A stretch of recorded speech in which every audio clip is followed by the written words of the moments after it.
Up, boys and girls, ladies and gentlemen, day traders, closet swing traders. Hope you guys are doing absolutely fantastic. Ooh, interesting evening last night. Lots of doom and gloom out there in the market.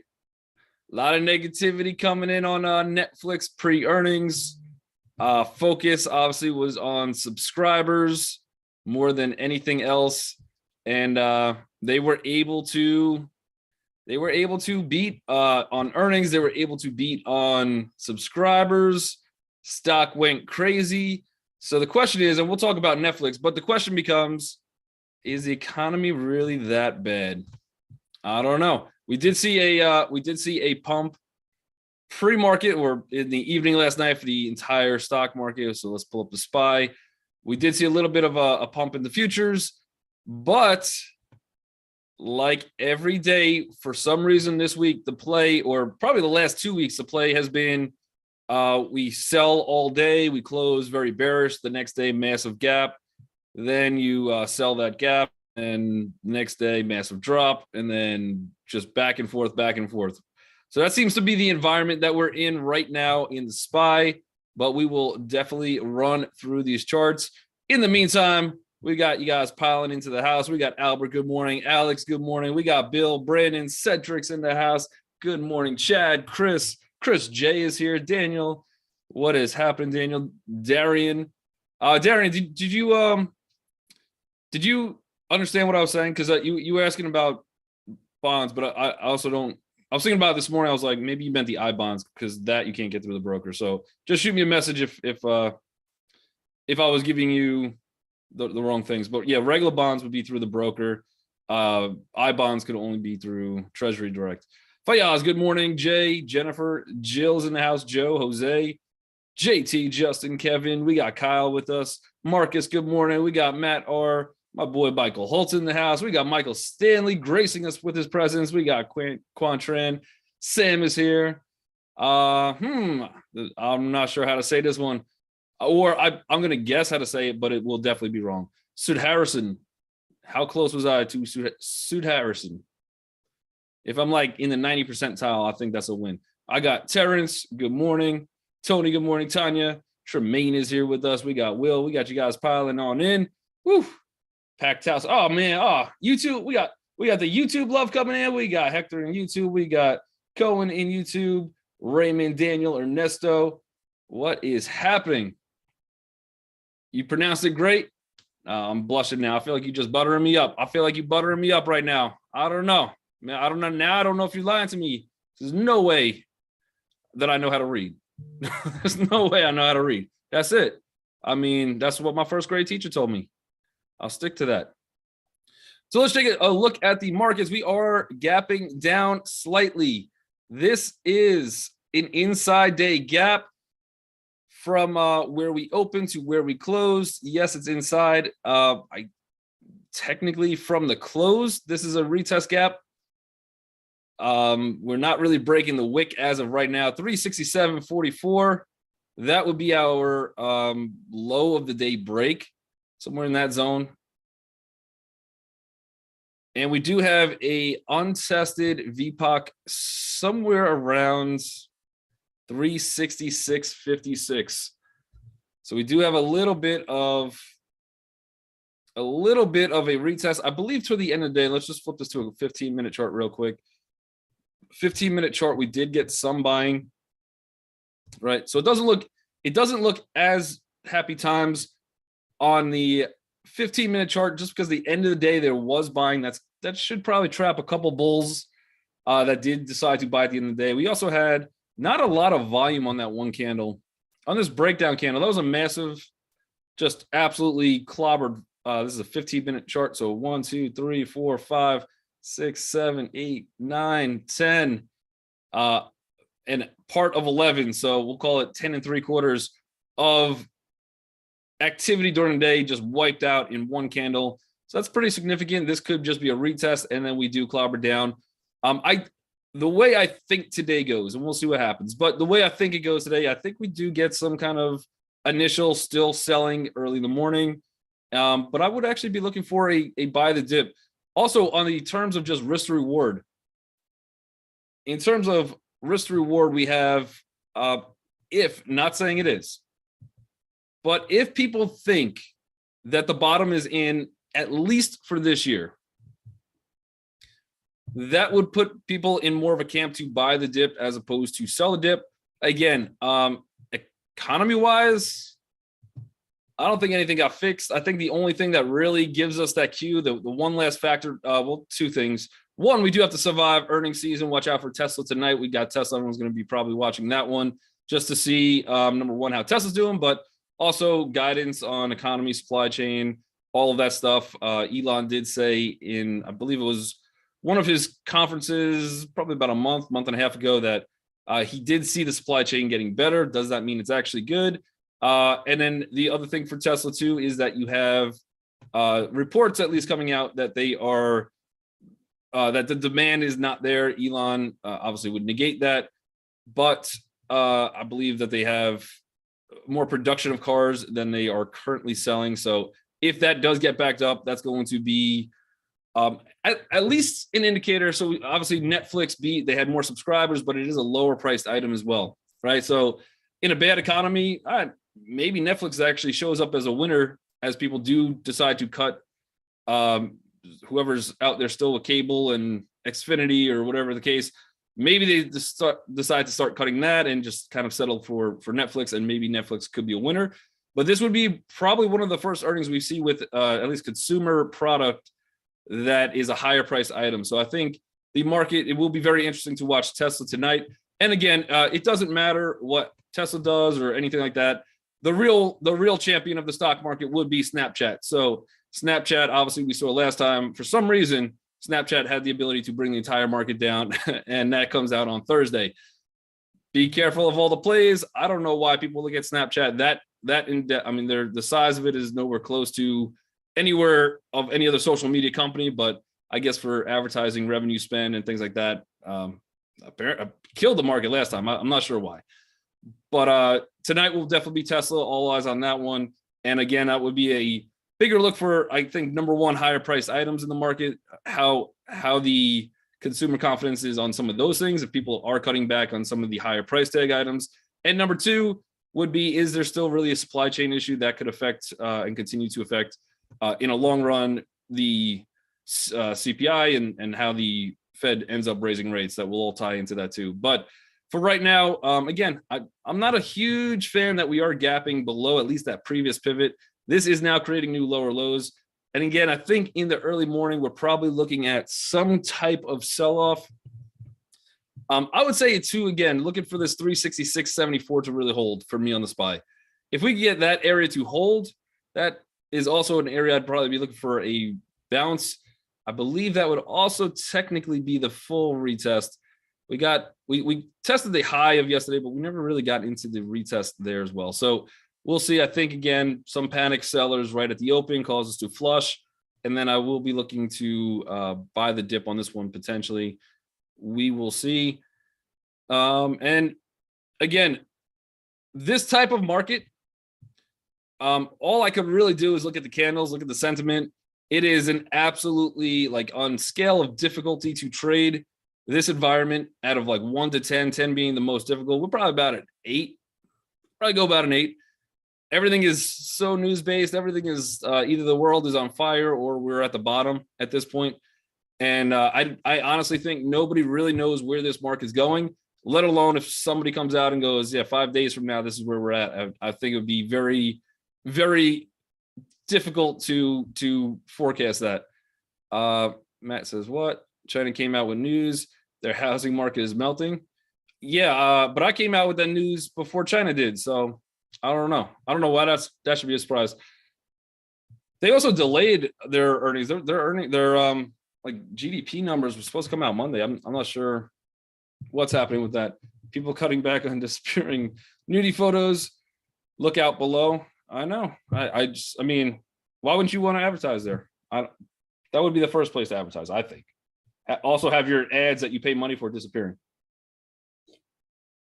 It makes sense. Surprisingly, a lot of people use Snapchat. Yes, I think the growth of I still like Snapchat as a company. Like, don't get me wrong, I still like Snapchat as a company. I went to the concert. I I think they still have a big problem capitalizing on revenue from a pure investor standpoint. It does become a little tough. But I do like, I think the product themselves, they have a lot of eyeballs. Eyeballs will draw advertisers to it. And again, when Snapchat does come out with earnings, people will look at that. Well, if they can't hold, and I think the other reason too is that they're the first one of any of the social media companies and advertising field really to report earnings. So I think that's why there is a little more pressure, which is good and bad for Snapchat, because they're not quite the same breed as some of the other companies. Noticed a bunch of people using Snapchat also went to NFL games. Yeah, no, I highly used for sure. They definitely have a lot of users. Glad to be a trader in these conditions will help us become better. Yeah, stay in the game, baby. Let's go. All you got to be chip at a chair. You need a ticket to the game. As long as you're not getting too crazy out there in the markets, be cautious. Take profits when it's there. Just handle the markets with responsibility, because on the other side of it, there will be a bright, sunny future. I promise that. I'm selling. Eventually, this market will get a little bit more back to more trading fundamentals and things like that, as opposed to just every day 5% gaps in the morning. You're like, what is happening? Matt said I'm selling a put for $1 strike. for the market or for Snapchat? All right, let's take a look at the 6 stocks that we do look at every single day for Snapchat. I don't think it gets down to $1, at least based on the current revenue. So yeah, if you want to sell a put to that, I get it. I don't know what the premium is on a $1 Snapchat put, but that would be the only, I think, drawback on that. But who knows? We do have earnings coming soon. All the option premium, especially to the put side, is all jacked up everywhere. So I don't know. It's almost a little bit better to, I think, personally trade shares than options, just based on the fact that all the premiums are jacked up everywhere. In this absolutely insane volatility market, selling options, not a bad thing. $32.73 would probably be next target on Delta. I think, what is it? UAL came out, and I believe they actually beat and had a good quarter. Probably why we're seeing Delta gap a little bit, but UAL, again, some people were viewing UAL. I think Netflix had a lot more interest in it, but UAL looks decent. Pretty interesting gap for sure. Let's go to a daily chart. I believe this would be a retest gap. So right now it's a retest gap. Be cautious. You are at some kind of resistance up here as well, but I think Delta is a little bit of a sympathy play. Hector's in the house. Delta also gapping into slight resistance. Again, is probably about 10 cents higher, and maybe we start to fade. That is a retest gap, and we also had some buying into it as well. So at this point, with a pretty clear double bottom, some people like guarantee bought off that support, obviously, because it did shoot up from that point. And you might have some people looking to take some kind of profits. Be cautious with that one.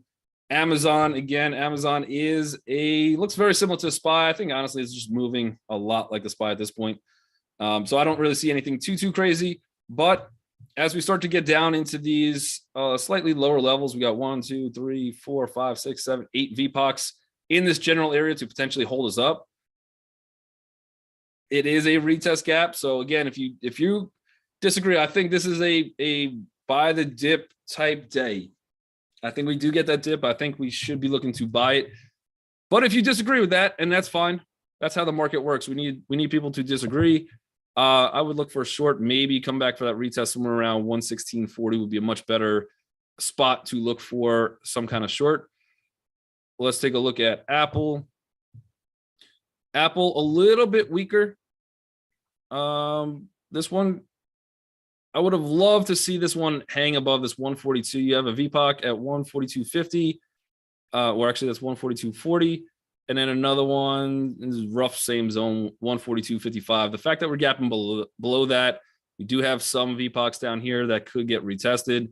The low of the day, probably 139.19. I think that should want to hold, but I'd be a little bit more cautious. Again, you're kind of smack in the middle between basically standing at a very strong support resistance, although slightly below it. So I think that might have a little bit of a weaker feel to it. And again, if the market wants to rally, it could get above that VPOC. We could definitely use that now as support, but right now doesn't look great. It's still inside day for the 10 EMA purpose. We've got NVIDIA. Again, chips have been considerably weak. Again, we're just dancing around. We're just dancing around in this range. 116.73 should be some type of support. If that breaks, I'd be looking more for a 113.77 today on NVIDIA. But it is a retest gap. So again, try to attempt to short as high as possible. If we get any type of rally at the open, we'd be looking for 119.30-ish or 119.20, somewhere in that zone. As close as possible to 119 is a better risk reward, at least for the short side of things. If you do want to take it down, otherwise we could easily come down to 116.82, and that could be a bounce spot.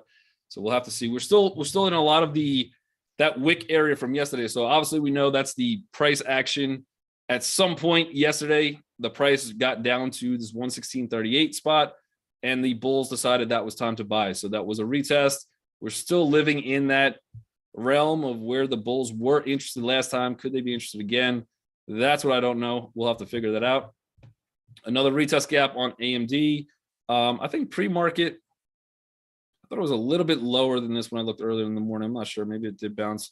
But I'd be looking at 1, 2, 3, 4, 5. This is a company that I think would probably be one of the better risk rewards to the short side if we're going to continue to look short. We know the chips are weak.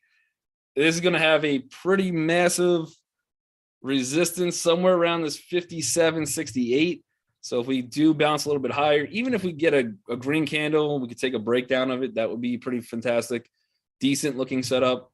We have one little support, which we did come down. We did retest that little bit of support.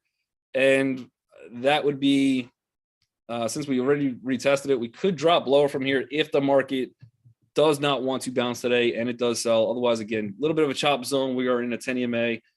Even as we get to that, unless it's at around 10:30 according to the official rules. So about another hour and 12 minutes from now. 57.63 would be my spot, but I would have to do that around 10:30 for me to take a short. Otherwise, again, I have no problem taking a breakdown of this one if we do end up breaking lower too. I would be interested in that. Do I still have calls on AMD? I'm out of the calls on AMD. Yeah, they were not working out as well as hoped. I was looking for, I think I was somewhere in the $70 zone, somewhere over there was when I was buying them. And I wanted that level to hold. As soon as it didn't, I was out of AMD. Just because it had a lot more room to the downside. And premium would just get clobbered on that. Let's see. We got the daily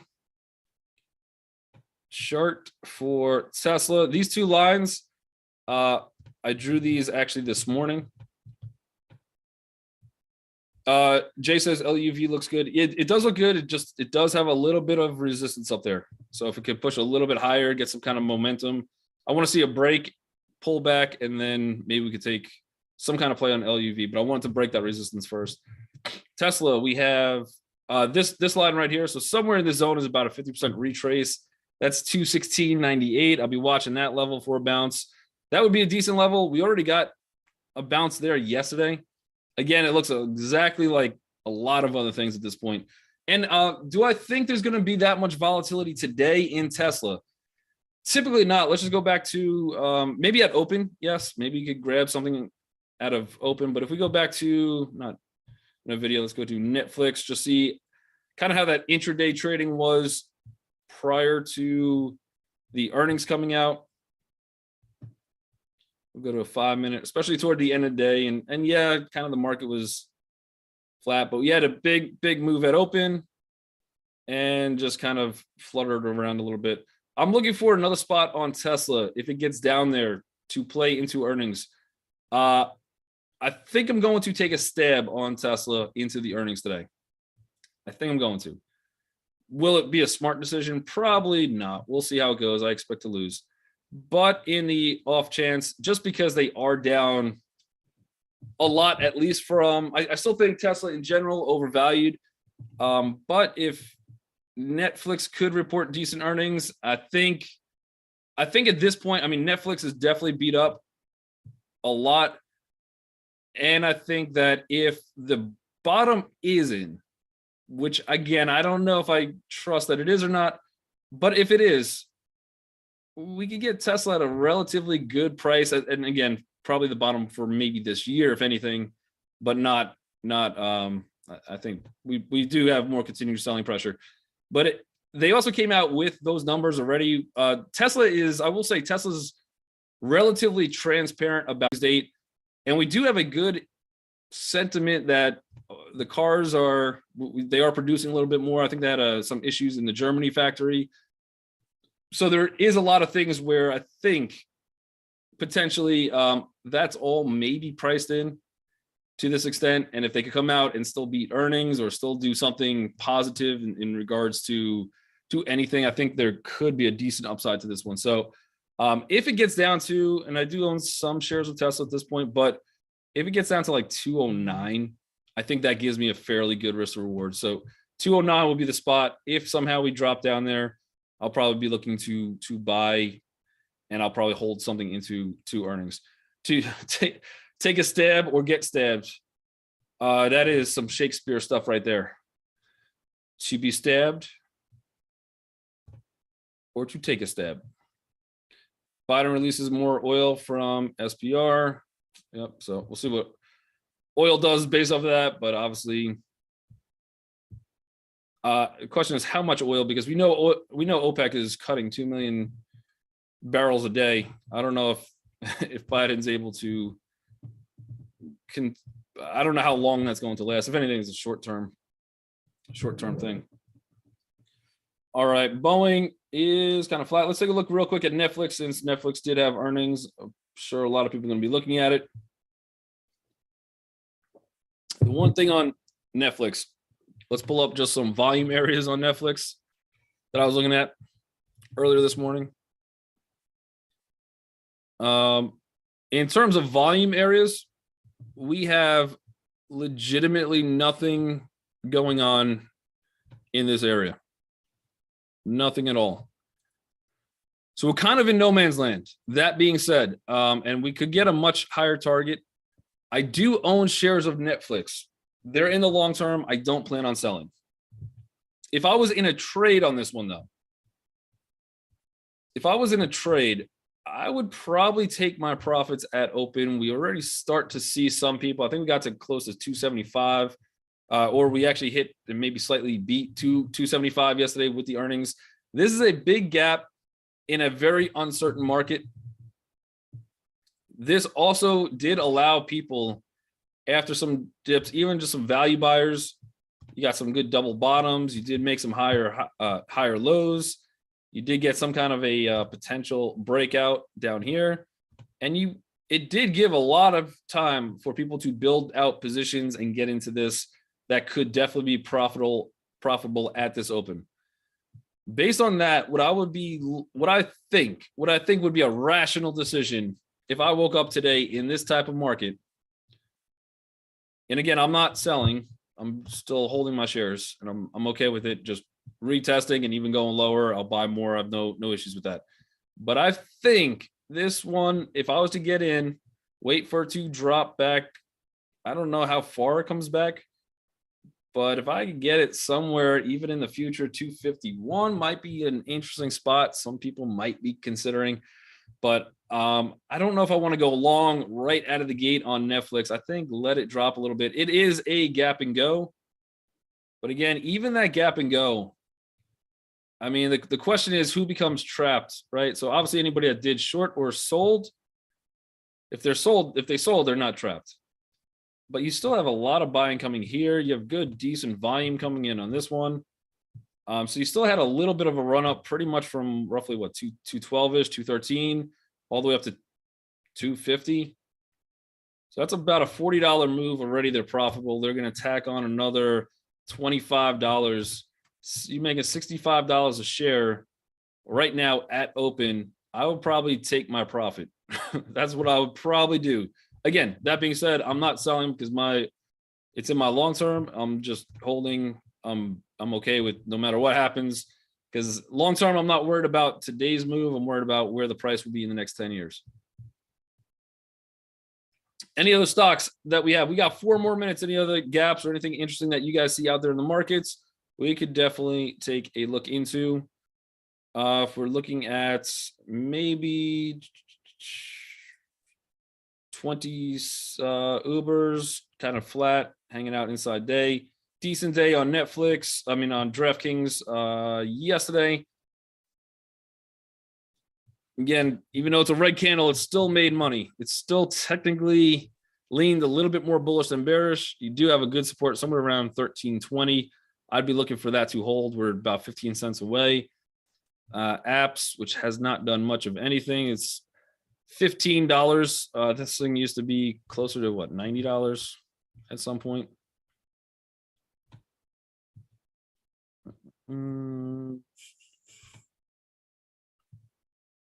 Yep, this was just over $90 not too long ago.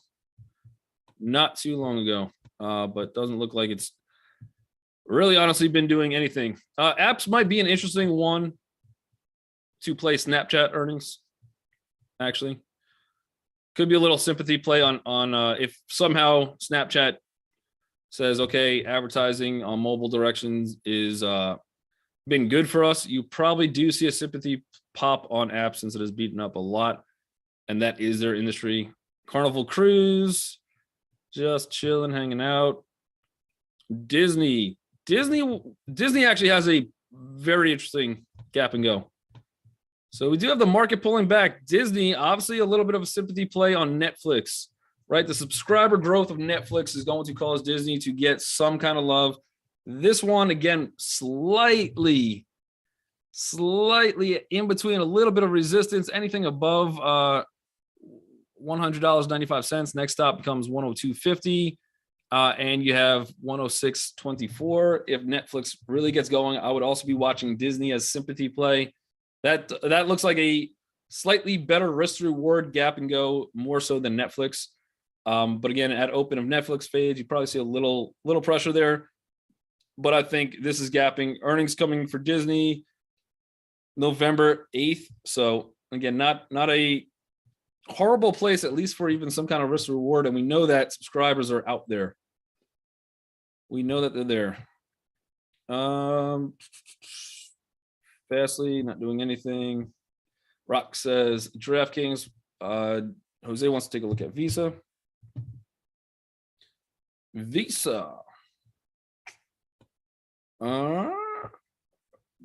That little bit of support, and I think a lot of this is what happens today. So I think we start hitting these supports.